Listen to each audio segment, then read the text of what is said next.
You know, the Valorant content scene is quite dry even when a new agent gets released. You get your typical agent guides, your typical EXE videos, which I won't deny I upload on a regular basis, every other abilities explaining videos, the typical creator clickbaiting video, "Is this my agent? Is this my new agent?" And I'm one of those people. Anyways, my point here is to not go in depth about whether this guy is useful in pro play, because I am far more superior than that, I mean plastic, but whether you're going to be picking him in the next time you go solo queuing. Yes! Let's go!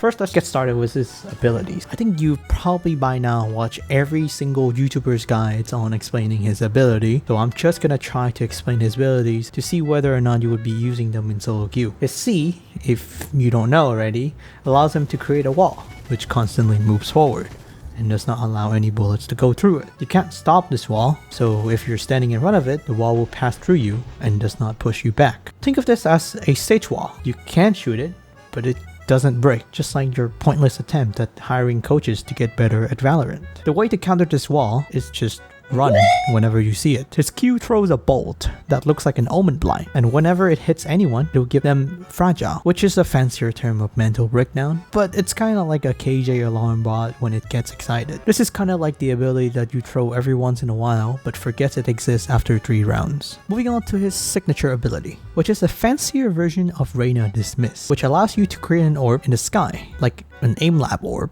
whenever you kill someone or assist somebody in getting that kill, like a Reyna Dismiss. Whenever you shoot the orb, you're granted a shield that tanks 1 instance of damage from any sources, except mental damage from your teammates. The more orbs you shoot, the more shield is stacked up. On surface, this shield might sound very fun, right? It sounds like impossible to kill you or something like that, because every time you kill somebody, you get a shield. In reality though, it's just a higher chance at killing someone. It doesn't make you invincible because your hitbox is way bigger. It's kind of like that. It's like when you duel someone and you have a higher chance of actually shooting them first, because whenever they shoot you first, then you will not take damage. I will say that this ability is probably one of the most appealing thing to solo queuers, because it allows you to just go basically on yourself, and kind of think of like this as the Reyna ult, where it gives you unlimited amount of shields whenever you kill people.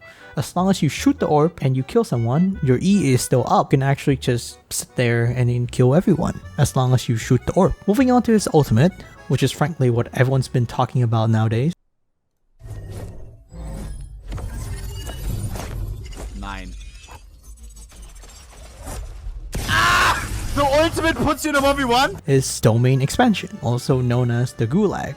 Kill Contract equips a kind of breach ultimate, and they call it an interdimensional arena, which after you fire, allows you to bring someone into your own domain. After that, you get to 1v1 them. They don't get to bring any abilities, and you die, or they die. If you guys don't kill each other, then you guys just both die.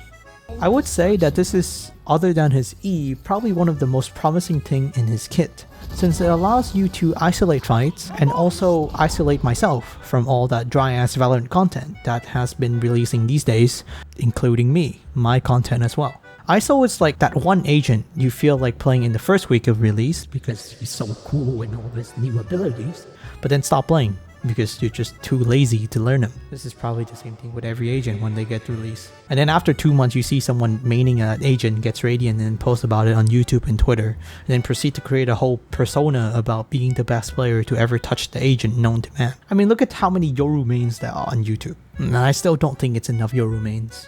It's also quite funny to see a lot of us theorizing about different strategies and ways to play any agents that just got released, and how you're going to use them for pro play, when 99% of all Valorant players solo queue and play ranked at home. So I don't think that any of that strategies and you and your teammate cook up is going to work anyways, because you had never had any friends to begin with. After all, I mean, mental damage is already enough. I don't hate his kit. I do think it's quite useful, and some of it is quite nice. I'm not the type to hate on every agent, and also it's going to get released like I think today, or maybe by the time recording this video, it depends on how lazy I am, then yeah. But I do think it's quite fun to be able to 1v1 someone and then end up losing, and then being yelled at by your teammates for being the dumbest person alive ever.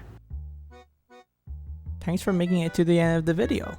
I spent around 2 hours drawing ISO for this video, which might have turned out a little bit better than I expected, considering I have artistic styles for this kind of shit.